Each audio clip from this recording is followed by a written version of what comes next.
Has there ever been a moment when you thought, you know what, Chris, this is it? I've come pretty close a couple of times. I think in the Mavericks event, actually, where I was very fortunate to end up on top, that monumental day in the first heat of that day, I'd already been traveling for 42 hours from South Africa.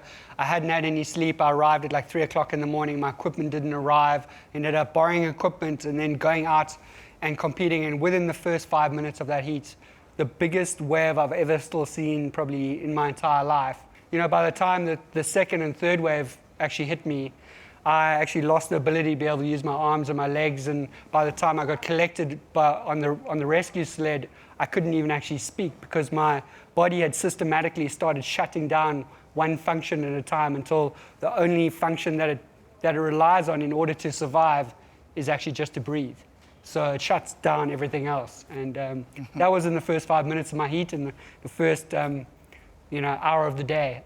It's one of those moments as that you've got to make the decision and realize that in that moment, everything that you've done, all the training and all the preparation and all the experiences that you've done for the last 10, 15 years have led you right to that point. And if you're going to survive, everything that you've done is for that one moment.